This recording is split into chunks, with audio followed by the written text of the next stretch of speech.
Hoje vamos conhecer a história de uma mulher que transformou a paixão pelo direito em um propósito de vida. E que além de advogar, lidera, inspira e abre novos caminhos para outras mulheres na advocacia.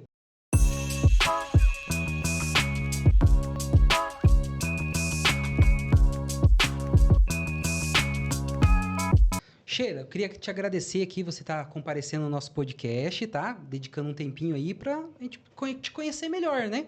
Então, muito obrigado por você estar vindo aí. E queria te conhecer um pouco mais sobre a sua história, sua infância, como que foi. Se teve alguma coisa que te marcou nessa sua infância aí, nessa sua trajetória. Legal. Bom, primeiro quero te agradecer pelo convite, conhecê-lo pessoalmente. Então, para mim é um grande prazer estar aqui com você, falando com toda a sua audiência. Bom, quem é Sheila, né? Primeiro eu posso dizer para vocês que eu nasci em São Paulo, na cidade de São Paulo. Vivi lá durante muitos anos. E eu acho que Sheila é aquela pessoa que adquiriu, aprendeu a ser responsável muito cedo. Então, eu venho de uma família simples, a gente tinha uma vida bem simples lá em São Paulo. E desde os 7 anos de idade, minha mãe pegou na minha mão e falou: Sheila, é o seguinte, eu preciso que você leve suas irmãs na escola a partir de agora. Eu tinha 7, minha irmã 4 e a outra 3. Ela falou: não tenho condições de pagar a passagem de metrô para levar você e as suas irmãs até a escola, então eu preciso que você faça isso sozinha. E foi aí que eu comecei a entender o que era responsabilidade desde cedo. E eu acho que isso foi uma coisa que me impactou bastante lá na infância e que eu posso dizer que eu carrego até hoje. Então, comecei a fazer isso. Às vezes tinha pesadelo à noite, que a minha irmã enfiava o pé, sabe, entre a passarela ali, né, a estação e o metrô e tal. E aí eu falava: gente, eu não posso contar isso para minha mãe, porque minha mãe vai achar que eu estou com medo e a responsabilidade que ela me deu, eu estou mostrando para ela que eu não consigo cumprir. Então eu ficava quietinha, não contava nada, enfim, fiquei na responsabilidade. Isso adquiri a partir da infância e posso dizer também que eu era muito tímida. Gente, como eu era tímida. Ainda sou. A gente não perde isso, né? A gente Sim. adquire uma certa forma de conversar e tal, de se comunicar, mas eu era muito tímida.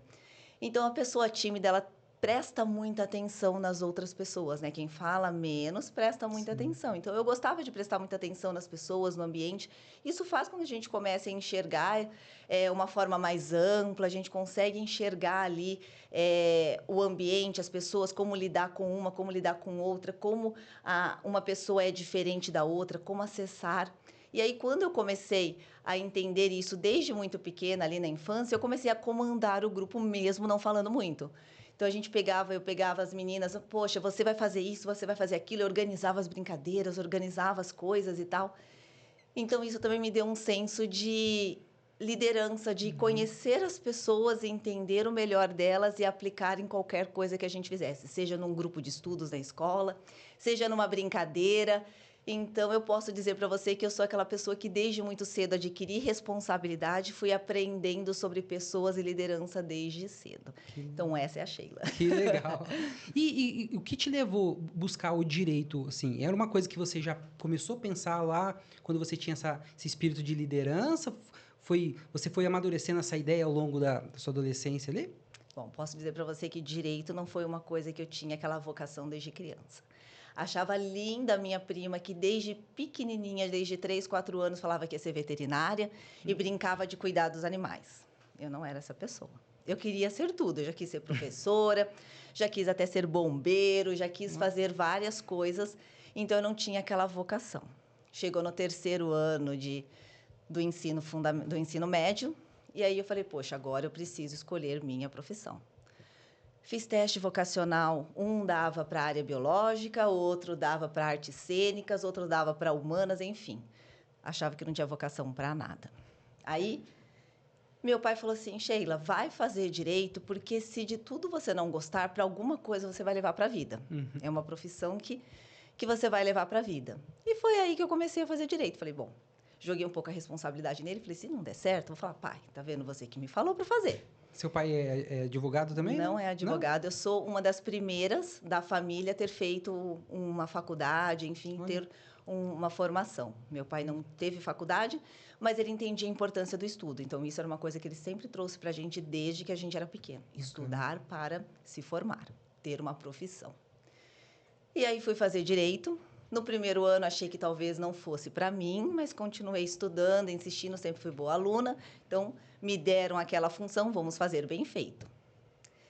No terceiro ano de faculdade, eu comecei a fazer estágio no núcleo de prática jurídica da instituição que eu fazia o curso.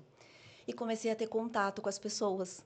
Comecei a atender as pessoas, comecei a entender as dificuldades que elas tinham, entender o quanto elas precisavam do advogado para alguma coisa muito importante na vida delas. E aí eu comecei a entender a importância de transformar a vida das pessoas e, com isso, transformar a nossa própria vida primeiro. Sim. E aí eu me apaixonei pelo direito, pela advocacia. Pela transformação que ele causava. Exatamente. E aí, no começo até falei, ai, poxa, eu quero fazer concurso, quero ser juíza, isso e aquilo. Mas depois do terceiro ano de direito em diante, eu falei, eu quero ser advogada. E aí me formei e fui buscar uma área que para mim fazia muito sentido, que era direito social. E foi aí que eu entrei no direito previdenciário, que eu acho que é um direito em que a gente realmente cuida muito da transformação da vida das pessoas. As pessoas esperam muito da gente porque elas estão em momentos de vulnerabilidade, né? Seja porque perderam um ente, seja porque estão doentes, seja porque agora elas vão contar com você para você ser parceiro dela numa qualidade de vida que ela espera numa aposentadoria, depois que ela sai do mercado de trabalho, então ela vai viver daquilo. Sim. E você é corresponsável por aquilo que vai acontecer na vida dessa pessoa, daquele momento até o final da vida dela, né? Sim. Então, foi por isso que eu me apaixonei pelo direito e pelo direito previdenciário. Sheila, você tem 25 anos de atuação na advocacia previdenciária. O que te manteve firme e apaixonada por essa área durante todo esse tempo, assim? Eu acho que foi bem isso que eu disse para você, Alan. Foi a transformação que a gente causa na vida das pessoas. É o quanto essas pessoas, elas se sentem, primeiro, elas colocam a vida delas nas suas mãos. Então, você tem que se sentir muito responsável por isso. Saber que o trabalho que você está desenvolvendo, ele tem que ser o melhor possível. Você tem que conhecer muito a área que você atua, e o direito previdenciário é aquele que muda bastante. Dentro do direito, acho que é uma das áreas que mais está em constante mudança. Nossa, imagina, hein? Muitas regras novas, procedimentos que o INSS cria também, que você tem que conhecer para você entregar para a pessoa o melhor serviço. Uhum. Então, você tem que conhecer muito bem essa área, você tem que gostar de estudar, porque você tem que estar muito atualizado. E as pessoas te entregam a vida delas de uma forma que você tem que ter uma responsabilidade, sentir responsável por aquilo. E aí você começa a trabalhar, entrega para a pessoa aquilo que ela espera, ou às vezes até mais do que ela espera. E a gratidão que ela tem por você a partir daquele momento é o que faz, pelo menos eu digo para você, acordar todos os dias e falar: eu sou advogada previdenciária, eu quero continuar sendo, eu quero mudar a vida das pessoas, eu quero entregar para elas o melhor que elas podem ter. E sou muito grata por isso, por ter a oportunidade de transformar tantas vidas assim. Bacana. E nessa trajetória sua, qual que foi o momento mais desafiador, assim, que você já passou, assim, para você compartilhar com o pessoal? Eu acho que na minha carreira, o momento mais desafiador, eu acho que foi a maternidade.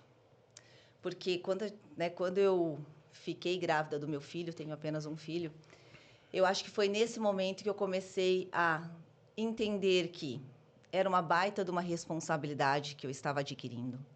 A gente, como mulher, a gente sente dificuldades de trabalhar com um filho pequeno. A gente tem um escritório que, às vezes, não está estruturado e você pensa, poxa, e a partir de agora, como é que vai ser? A gente é profissional liberal. Sim. Não dá para pensar, vou ficar 4 meses afastada, minha licença, tranquila, fechar a porta do escritório e voltar depois de 4 meses. Então, isso não acontece com a maioria das pessoas que são profissionais liberais. Então, toda essa situação com a maternidade, de você ficar com medo do que vai acontecer, de você ter que pagar suas contas independente de qualquer coisa, de você ter medo de errar com o seu filho, de não dar atenção para ele, você saber que o seu escritório, às vezes, não está bem estruturado, que vai aguentar suportar tudo isso. Eu acho que esse foi o momento mais desafiador. E aí, assim, estava no meio de uma reforma do escritório quando eu descobri que estava grávida. A reforma já é um caos, né, a reforma, é um caos, né? Exatamente. A reforma ia durar 4 meses, de repente ela durou 7. Meu filho nasceu com 8 meses, nasceu um mês antes. Então, durou minha gestação inteira. E aí eu fui para o hospital, eu fui para a médica para uma consulta, saí de lá direto para o hospital, ganhei meu filho, eu não tinha comprado nada, banheira, não tinha planejado nada, eu tinha umas roupinhas, só quando eu descobri que ele ia ser menino, então você vai lá, você compra uma roupinha verdinha, uma roupinha azulzinha, né, para identificar o sexo do seu filho, você compra umas coisinhas, era o que eu tinha. Eu não tinha feito lista de nada, não tinha me planejado em nada. Meu escritório naquela época era muito longe do que é hoje.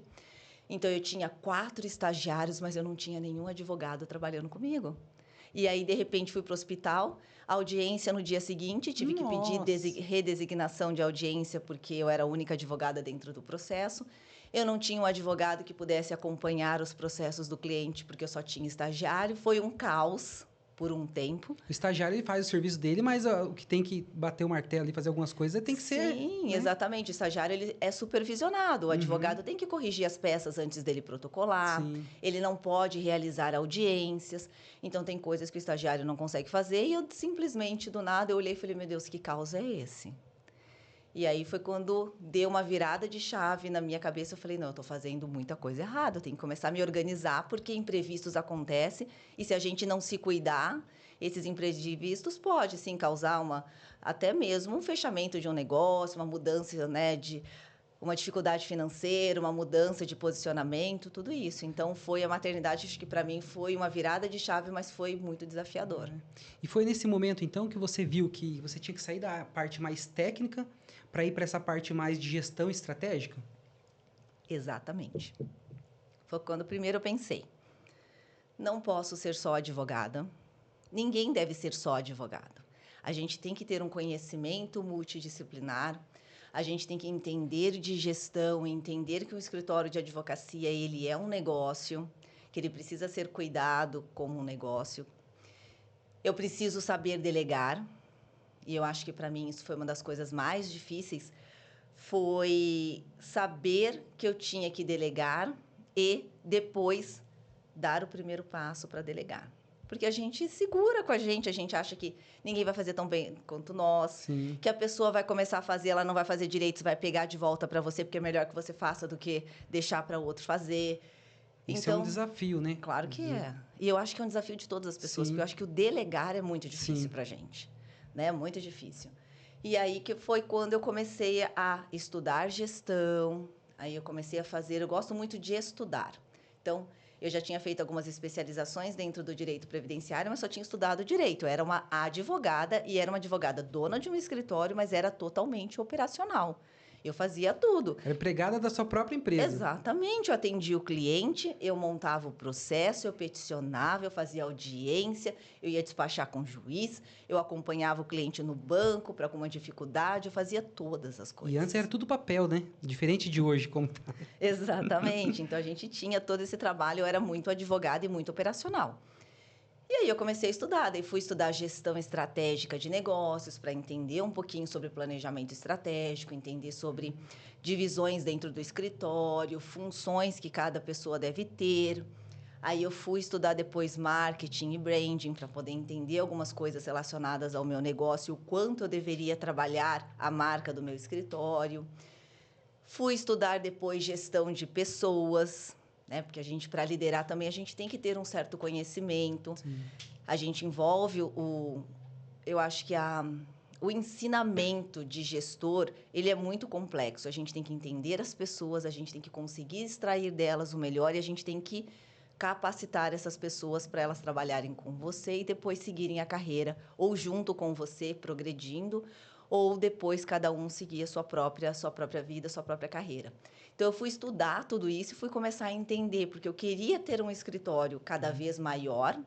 Nessa época que eu ganhei meu filho, que foi em 2009, eu tinha um escritório só aqui em Sarandi. Meu escritório aqui em Sarandi, eu estou aqui desde 2003, então eu trabalhei em Sarandi de 2003 até 2013. Foram 10 anos só com o escritório aqui. Por que você decidiu montar aqui? Porque eu não conhecia ninguém. Não sou de uma família de direito, né? Então ninguém era formado em direito, não tinha escritório, não tinha clientela. E aí eu peguei e falei assim, poxa, numa cidade menor, talvez seja mais fácil as pessoas começarem a me conhecer. Sim. E aí eu vim para cá, comecei a trabalhar, conheci o direito previdenciário aqui, comecei a atuar no direito previdenciário, fui ficando, atuava também em direito de família, fiquei até 2012 fazendo família também, direito de família. E aí me estabeleci aqui, as pessoas começaram a me conhecer, comecei a ter cliente, comecei a ter uma carteira bacana de processos e tal. E em 2014 eu resolvi abrir um escritório em Maringá também. E aí de lá para cá eu tinha 2 escritórios, então eu estava em expansão, com 2 unidades, várias pessoas trabalhando, uma equipe de advogados. Aí eu comecei a montar departamento financeiro dentro do meu Bacana. escritório, uma controladoria jurídica que controla prazos dentro do meu escritório. Comecei a entender que eu era gestora e comecei a delegar algumas coisas operacionais para a equipe. E aí eu fui entendendo que eu queria crescer, que eu queria ter escritórios, que eu queria ter uma equipe grande, que eu queria ter muitos clientes, ter muitos processos. E para isso eu precisei estudar, para isso eu precisei me aperfeiçoar. E foi aí que eu comecei a estudar e a entender um pouquinho mais de gestão e de pessoas, porque eu amo pessoas. Então, se você quer trabalhar com pessoas, você tem que entender bem delas. Sim. Falar em expansão de negócio, eu sigo o Dr. Nelson Williams lá. Aham. Ele é um cara também que ele era do Paraná, né? E foi expandindo também, né? Por todo o Brasil aí, né? E o que você mais acha hoje que diferencia um advogado de um líder estratégico? Que nem você falou, né? Você queria mais, né? Exatamente. Eu acho que assim, os advogados, eles resolvem o problema do cliente. O líder estratégico, ele vai ter um entendimento das coisas, ele vai conseguir enxergar além de uma forma estratégica, ele vai conseguir liderar equipes. Então, eu acho que o líder estratégico ele tem uma visão do todo. Ele enxerga 360 graus o que está acontecendo ao redor dele e ele consegue enxergar além porque ele tem um planejamento, ele sabe para onde ele vai, o que ele quer daqui tantos anos. Então, eu acho que isso é o que diferencia. E todas as pessoas deveriam ser líderes, eles deveriam enxergar esse todo e deveriam enxergar além também. Então, eu acho que essa é a diferenciação, esse que é o pulo que as pessoas deveriam começar a ter nas próprias vidas, nos próprios negócios. Você acha que a pessoa fica muito presa naquele operacional ali e ela acaba não enxergando essa outra parte? Eu acho que sim, eu acho que isso não é só do advogado. Eu acho que isso é do modo geral. O Qualquer pequeno área, assim. empreendedor, tudo. O pequeno empreendedor. Eu acho que o profissional liberal, de uma forma ou de outra, ainda é muito operacional. Gente, grandes empresas, a gente não vê o dono delas ali no operacional, fazendo as coisas. Ele entende que ninguém vai fazer melhor do que ele. Ele entende que é importante entregar uma tarefa para uma pessoa e esperar ou pedir para ela deixar bem claro qual é o resultado que ele quer obter. O caminho que essa pessoa vai fazer até chegar no resultado que aquela pessoa quer ter não interessa, porque cada um vai fazer do seu jeito. Você dando para ele todas as diretrizes de como ele tem que fazer passo a passo para chegar naquele resultado que você espera, é o que você precisa. Depois você tem que delegar e dar autonomia para as pessoas fazerem. Eu acho que isso é o principal ponto e eu vou dizer para você que pequenas e médias empresas ou empresas familiares, as pessoas ainda continuam, os donos continuam ainda muito no operacional e aí eles não têm tempo para a parte estratégica, para fazer um Fica planejamento. cego, né? Às vezes, né? Diante de uma Exatamente. coisa que ele tá ali, fica cego, né? Aí fica só apagando incêndio. Aí fica vivendo um dia de cada vez, na rotina ali, coisa que eles deveriam deixar para a base operacional e fazer só o estratégico. Tem pessoas que você pergunta, tá, o que, que você quer para a sua empresa? O que, que você quer para você para daqui 3 anos? Não sei. Nossa. Eu não sei. Nunca pensei. Você tem metas? Sua empresa tem metas? Não, eu sei o que eu quero, mas assim, eu não criei uma meta. E aí o que acontece? Você fica vivendo um mundo de cada vez, você vai para onde as coisas vão te levando, porque você não tem um foco ali na frente, você não sabe exatamente o que você quer e nem o que você precisa fazer para chegar lá. Sim. É. Ô, Sheila, hoje você tem uma equipe aí com mais que 30 pessoas, né? Como que funciona hoje? Você está mais hoje focada nessa parte mais de liderança e gestão do negócio ou você também está ali um pouco no operacional? Bom, nós temos escritório em Sarandi, Maringá e em Curitiba. Nós temos hoje profissionais que trabalham em uma dessas 3 unidades e eu tenho muitos profissionais que são home office. Então, a pandemia mostrou para a gente que sim, é possível você trabalhar o home office com pessoas, com colaboradores seletistas também, não só advogados, associados e tal. E a única coisa que a gente tem que ter muita atenção é que o colaborador home office ele tem que se sentir pertencente à sua estrutura. Então, o trabalho de gestão de pessoas começou comigo quando eu comecei a ter as primeiras pessoas no home office. Sim. Eu comecei a entender que assim, eu tenho que trazê-las, elas têm que se sentir trabalhando fisicamente lá. É um desafio também, né? Claro que é. Você fica pensando, será que a pessoa está trabalhando mesmo? Sim, por isso que eu falo que você tem que pedir resultados, mostrar quais os resultados que você quer para a pessoa Sim. e deixar ela fazer. Sim. Tem- No tempo dela, né? No tempo dela. Tem gente que gosta de rende mais à noite, outros mais de Exatamente. manhã, né? Eu tenho advogadas associadas trabalhando home office, que elas trabalham muito bem das 7 horas da noite até as 10.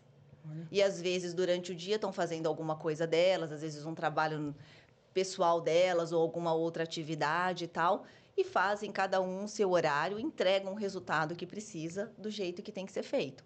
Então a gente tem vários advogados, vários colaboradores, também seletistas, home office.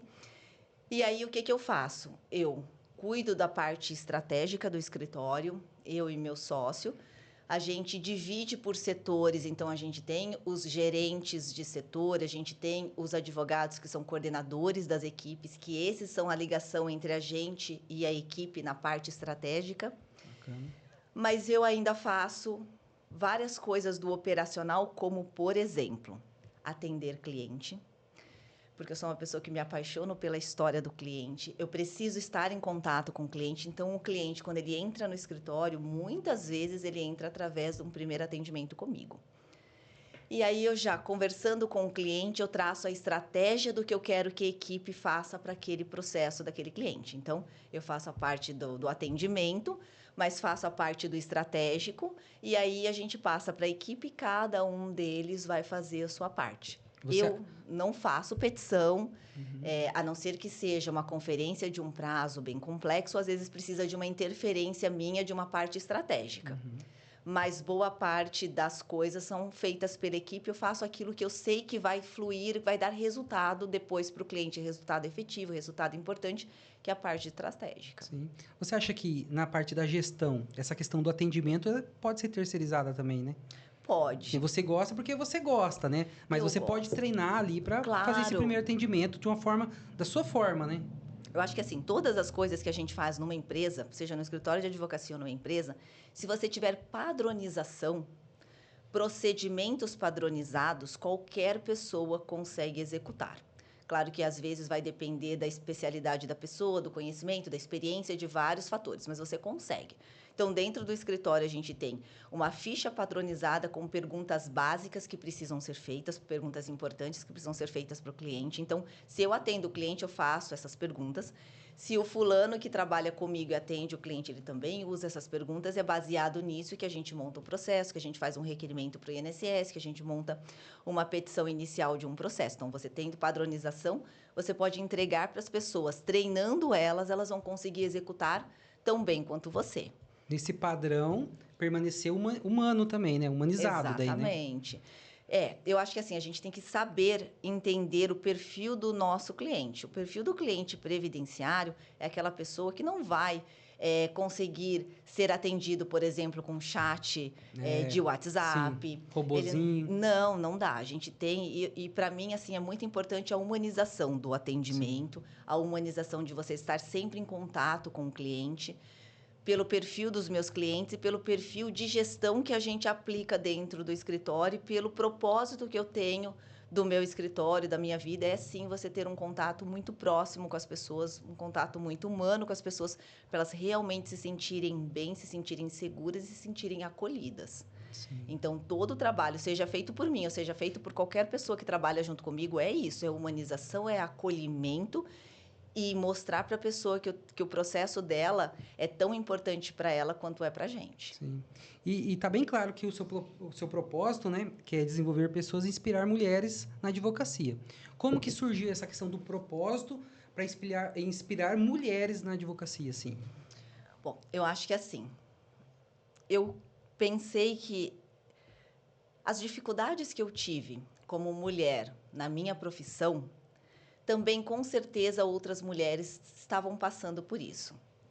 Medo de errar, a autossabotagem que muitas vezes a gente faz com a gente mesmo, porque mulher acha que precisa ter um conhecimento muito profundo para fazer determinada coisa, para aceitar determinado cargo. Os erros que às vezes eu cometi, a gente tem essa dificuldade de entender que a vida é feita de erros e acertos. Então, às vezes, uma situação que aconteceu dentro do trabalho ou na minha casa, eu me senti extremamente culpada e não tinha com quem conversar, para outras pessoas falarem assim, não, tudo bem, é normal, aconteceu comigo. E não é o fim do mundo, não é algo que vai acontecer, que vai traumatizar ou que vai mudar a sua vida. Então, eu acho que isso, a autossabotagem, o trabalho em excesso, porque muitas mulheres trabalham em casa e depois tem o terceiro turno, quer dizer, trabalham, né, fora e depois tem o terceiro Sim. turno, que é trabalho em casa. Então, todas essas coisas que eu vi que eu tinha muita dificuldade, outras mulheres também, com certeza, teriam.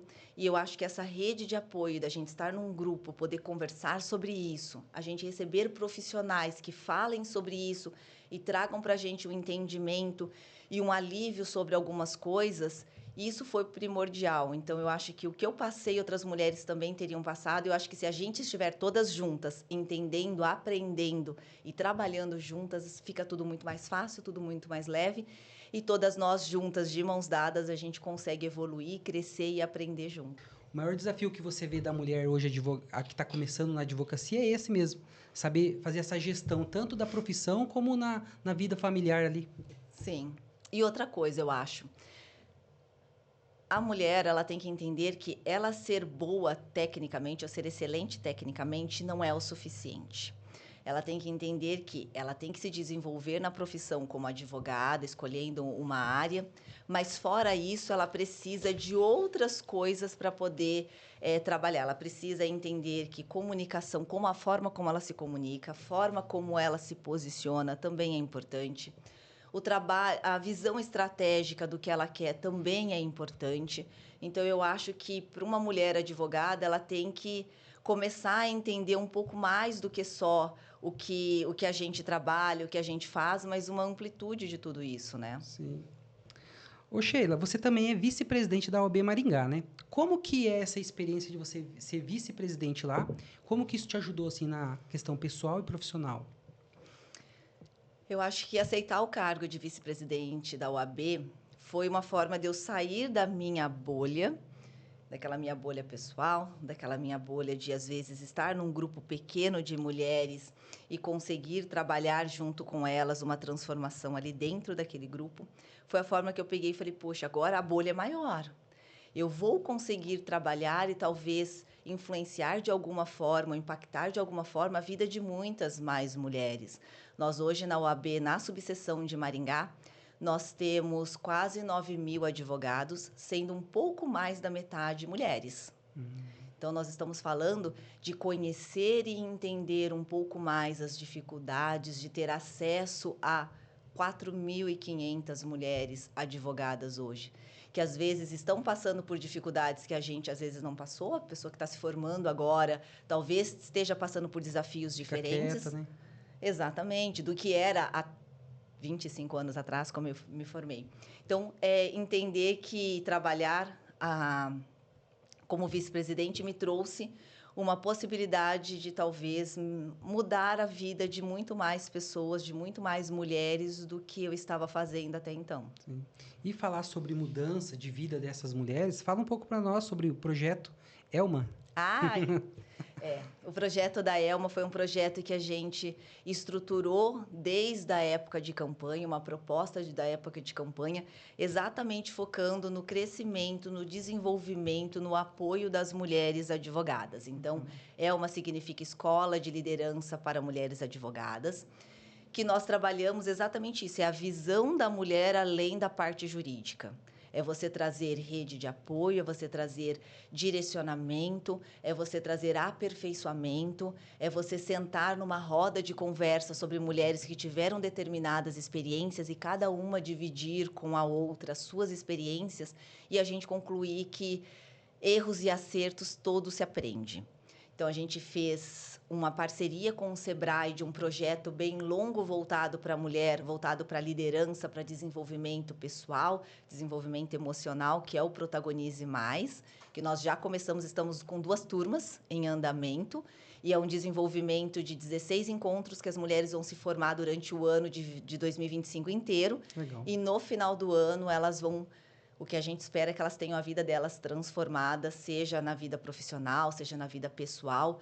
Então, tem isso, temos roda de conversa, vários projetos, todos voltados para o apoio, para a orientação e para a liderança da mulher. Sim. E vocês fazem essas reuniões mensais, semanais? Como que funciona? Os projetos, porque a Elma, ela é uma... Eu falo que a Elma é um movimento com vários projetos. Então, a gente tem projetos que são desenvolvidos a cada 2 meses, projetos semanais, projetos a cada 15 dias.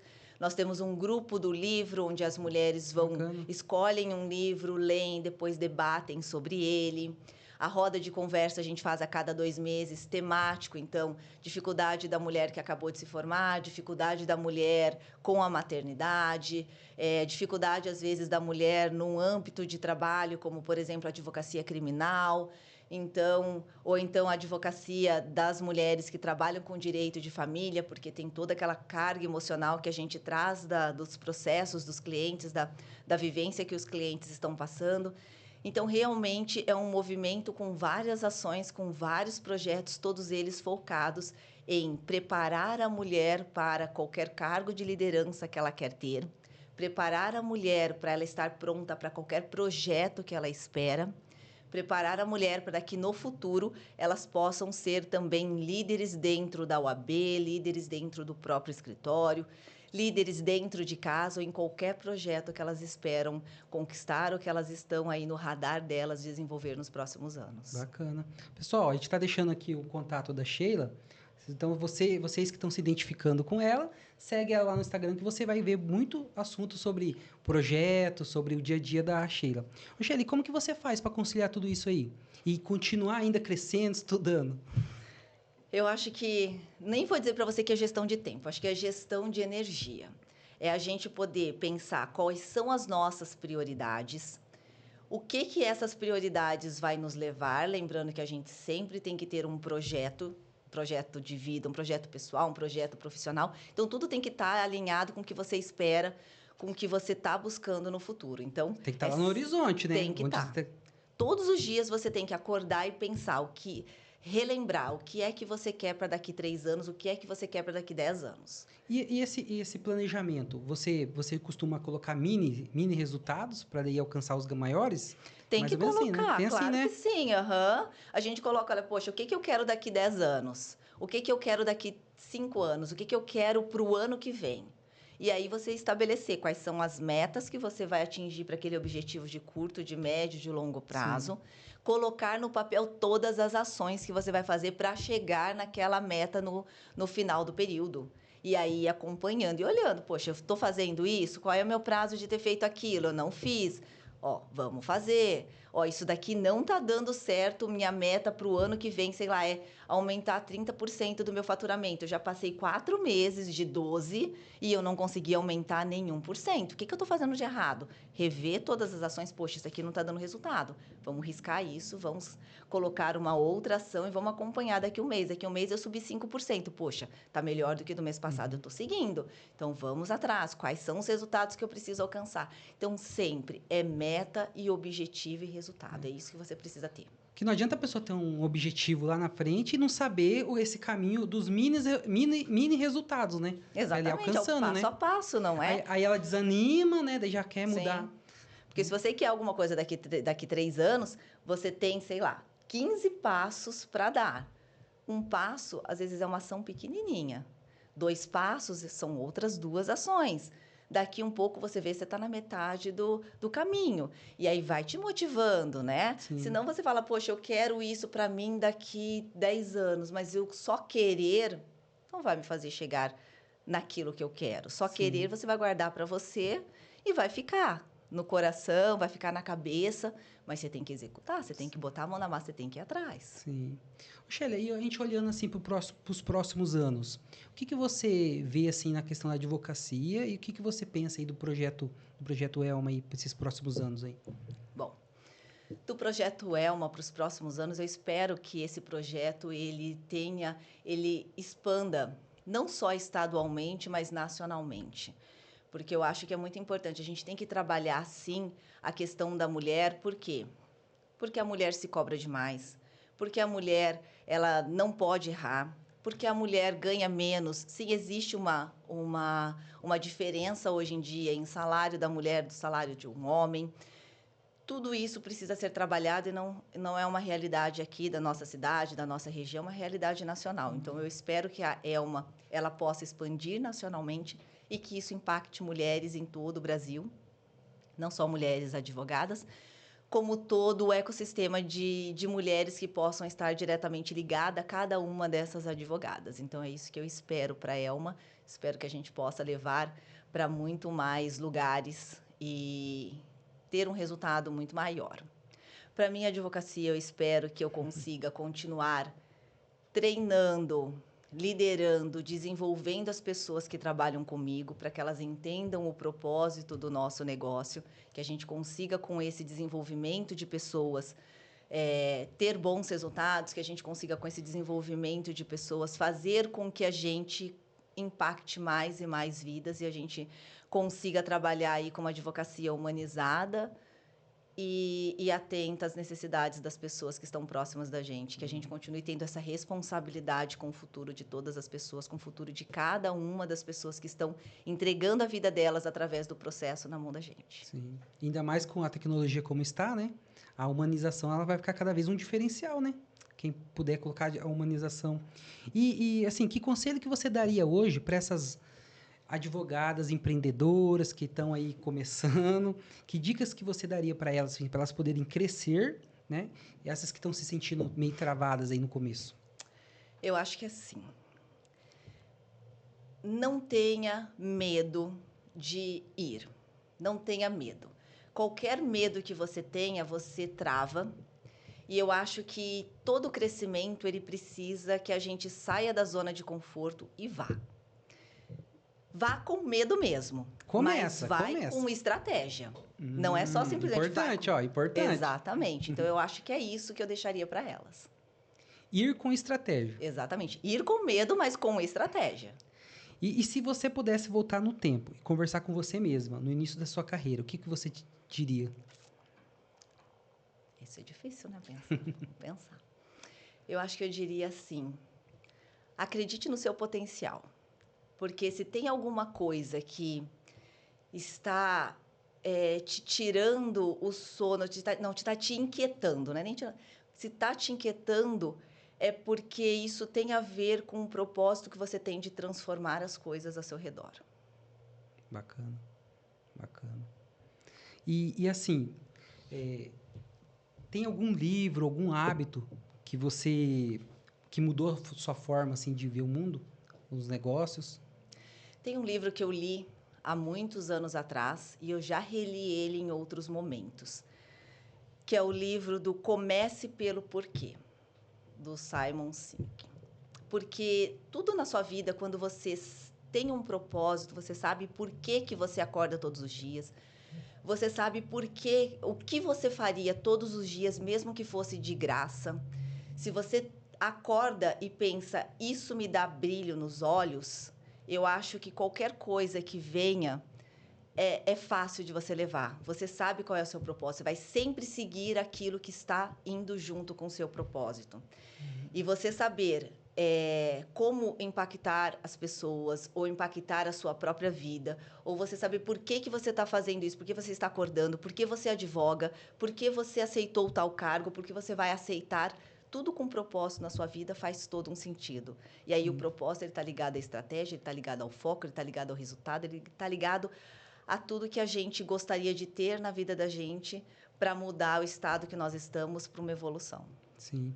Ô, Sheila, e tipo assim, você deve ter uma rotina super assim, você deve fazer uma gestão do tempo muito boa, né? Porque são várias atividades que você tem. E o que te dá energia naqueles dias mais difíceis, assim, que você fala, tem que fazer mesmo assim? Eu acho que, primeiro, fazer tudo que você gosta. Você começar a aceitar aquilo que você gosta, que você quer, é importante. Você abrir mão daquilo que não vai te trazer nenhum resultado, aquilo que não vai te satisfazer, ou você vai fazer sem vontade, ou vai fazer por obrigação. E outra coisa também, gente, que isso é uma coisa que eu aprendi com 44 anos de idade, eu já estou com 48, que é a necessidade da gente fazer atividade física. Então, comecei aos 44 e a atividade física nos dá energia, nos dá disposição, muitas vezes nos desliga de toda a rotina do dia e você fica mais energizada, você às vezes descarrega as coisas, você fica mais tranquila e tal. Então, eu acho que você cuidar da sua saúde física, da sua saúde mental e você, se você puder fazer tudo aquilo que você gosta. E se no meio do dia você tiver alguma coisa que você precise fazer e que você não gosta, comece fazendo por aquilo. Não vá Pelo mais protelando, difícil. por mais difícil que seja. As coisas mais difíceis, as coisas que você menos gosta, faça primeiro. Porque senão você vai Isso aí é uma protelar ela, dicona, isso é uma dica, hein? não é? E aí você Aham. vai protelando, às vezes você protela dias e dias, meses e meses, anos e anos, porque é uma coisa que você não quer fazer. E vai virando uma bola de neve aquilo ali, né? Exatamente. E isso eu aprendi num livro. Eu sou péssima para lembrar o nome das coisas, mas eu acho que chama Descasque Seu Abacaxi, uma coisa assim. Que é exatamente isso. Comece pelos abacaxis mais cascudos, mais difíceis, e depois você vai fazendo os mais fáceis durante o resto do dia. E sempre estabeleça meta para você fazer, Sim. para você desenvolver as coisas. O Sheila, e quem te acompanha assim nas redes sociais, que vê que você fala bastante sobre essa questão de gestão estratégica, você tem algum tipo de treinamento, alguma mentoria para quem já tem, que já está advogando assim, né? E quer pegar mais dica com você? Como que faz? Bom, podem me chamar ali pelo Instagram. Então, lá no Instagram eu divulgo, eu falo bastante sobre o dia a dia, sobre a gestão, sobre liderança, sobre as dificuldades que o profissional tem de, às vezes, obter resultado, ou das dificuldades que tem nos próprios negócios. Então, lá eu dou bastante dica. Trabalho também uma parte de mentoria para desenvolvimento de carreira, para alguma coisa específica que a pessoa quer desenvolver na própria vida pessoal, na vida profissional ou no seu próprio negócio. Então, também dou mentoria.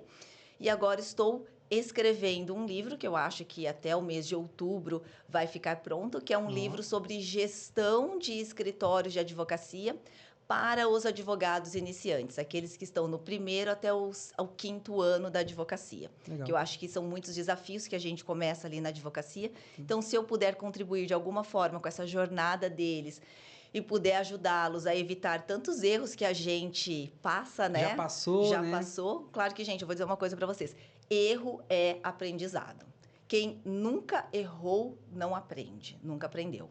Então, claro que a gente erra, aprende, só não podemos repetir os erros, né? Então a gente tem que aprender e não repetir mais. Agora tem que ser erros novos para Sim. acontecer. Mas eu acho que erro faz parte do desenvolvimento. Só que se a gente puder deixar de errar tanto, né, e acertar mais, eu acho que é sempre mais produtivo. Então, esse meu livro é um livro bem prático para poder auxiliar os advogados novos aí nesses primeiros 5 anos de trilha profissional. Sim. É em outubro? Em outubro. Outubro? Então, segue a Sheila lá no Instagram para vocês ficarem ligadinhos aí, tá? E Sheila, que dica que você daria hoje para quem tá querendo seguir a mesma trajetória sua, assim? Além do livro, né, que vai ajudar bastante. Mas que outras dicas você poderia deixar aqui para ajudar essas mulheres que estão querendo seguir a sua mesma trajetória sua, assim? Que te olham e se inspiram em você, né? Eu acho que a dica que eu posso deixar para elas é: se desenvolva o tempo inteiro. Dedique 15 minutos do seu dia para aprender qualquer coisa.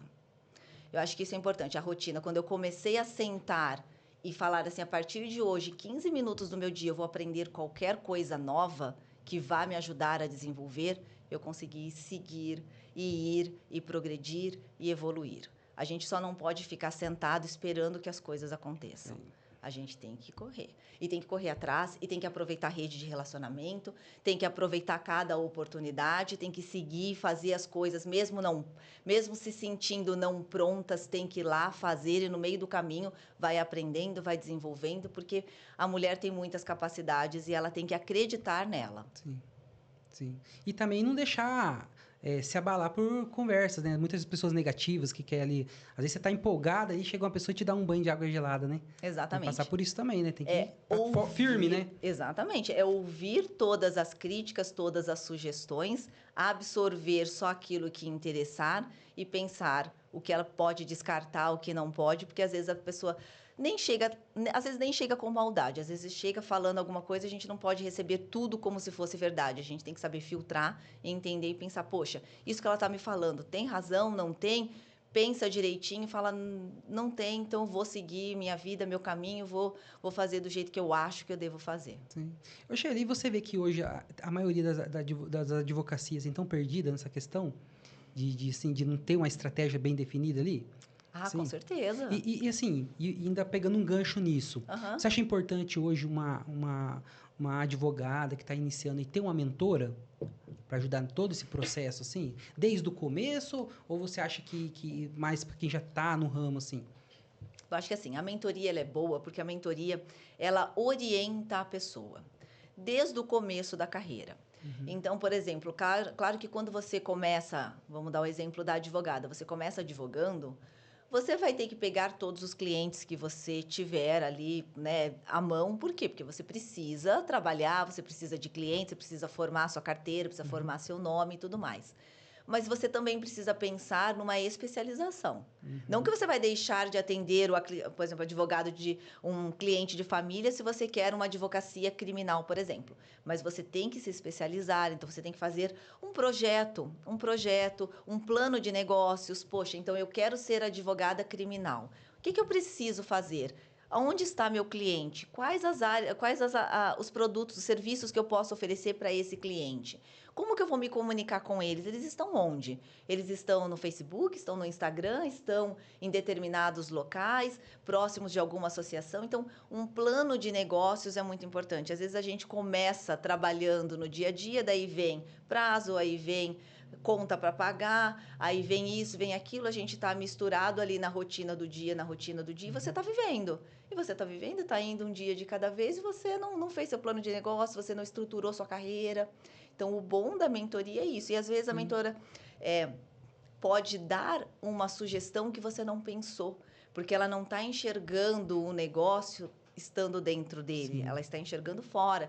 Às vezes, é uma coisa tão simples que você poderia enxergar, mas se você está ali dentro, está envolto daquele monte de coisas do dia a dia, da rotina do dia a dia, apagando incêndio e resolvendo as coisas, você não para e não olha para o lado de fora do negócio enxergando ele assim. Uma Você coisa não que tem pode essa mudar visão. todo o caminho, né? Exatamente, às vezes é uma coisa simples, você só não está enxergando porque você está dentro daquele redemoinho. Sim. E hoje na advocacia, assim, você tem alguém que você se inspira, assim? Alguém? Claro que sim.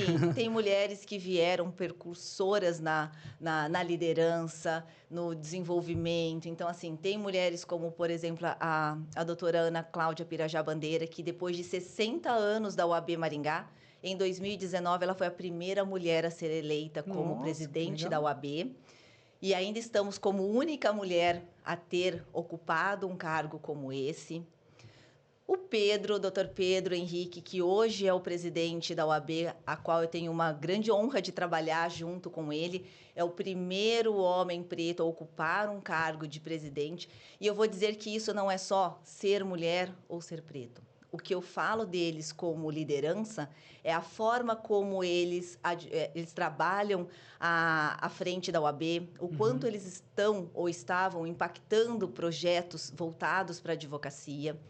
Então, tem tantas pessoas que eu me inspiro, eu acho que a gente tem que começar a olhar mais as pessoas que nos inspiram, entender o que é que elas contribuem para nos inspirar e a gente poder também replicar um pouco do que eles fazem, seja no nosso escritório, seja na vida pessoal, seja em algum projeto, em qualquer coisa. Então, acho que a gente tem muitas pessoas aí com imensas qualidades, imensas possibilidades de nos ensinar, e eu acho que o exemplo das pessoas são as melhores formas da gente crescer, aprender, se desenvolver e poder impactar ali a vida das pessoas que estão próximas da gente. E essas pessoas próximas, muitas vezes, né? Que nem você falou, a gente pode pegar exemplos de pessoas próximas, né? Exatamente. Acho que Bacana. é isso que é importante. A gente, às vezes, enxergar ali as pessoas que estão próximas. Às vezes, tem tanta gente que tem tanto para ensinar para a Sim. gente e a gente está ali se espelhando em pessoas que a gente acha que é daquele jeito porque Verdade. vimos na TV, porque vimos num vídeo de Instagram ou porque a gente lê um livro. E, às vezes, tem tantas pessoas. Meu pai, a minha mãe, olha quantos exemplos eles me deram. Nossa. A gente, às vezes, olha e espera que as pessoas que a gente deva se inspirar são as pessoas que a gente não enxerga defeitos, não enxerga erros, mas não. Tem pessoas que têm seus defeitos, mas têm qualidades, e é dentro das qualidades que a gente tem que trazer para a gente aquilo que é bom, aquilo que faz sentido para a vida da gente. Sim. Né? Bacana, Sheila, conhecer um pouco mais sobre você e te agradecer novamente, né, por você estar vindo aqui no nosso podcast, explicando um pouco mais sobre você. E tem alguma mensagem que você gostaria de deixar para quem está te vendo hoje, assim? Bom, Alan, obrigada pelo convite novamente. Foi uma honra, uma alegria estar com você aqui. Eu quero dizer para vocês, a partir de hoje, gente, sejam pessoas estratégicas. Entendam e saibam para onde vocês estão indo, para onde vocês querem chegar, quais são os objetivos que vocês esperam. Tenham objetivos profissionais, tenham objetivos pessoais. Impactem quem vocês acharem que precisam impactar, seja na sua casa, seja no seu bairro, seja no seu trabalho, seja em algum projeto. Então, eu acho que é isso que eu posso deixar para as pessoas. Bacana. Sejam estratégicos e impactem quem vocês puderem impactar. É isso aí, ó. Mais uma vez, você que viu aqui o nosso podcast, segue a Sheila lá no Instagram dela, que vocês vão ficar vendo tudo por dentro, vão ficar por dentro de tudo que está acontecendo ali com a Sheila, todas as dicas dela, o dia a dia delas. Então, não esquece de seguir a Sheila lá, beleza? Sheila, muito obrigado mais uma vez. E é isso aí. Obrigadão, Eu que agradeço. tá? Obrigada. Tchau, tchau.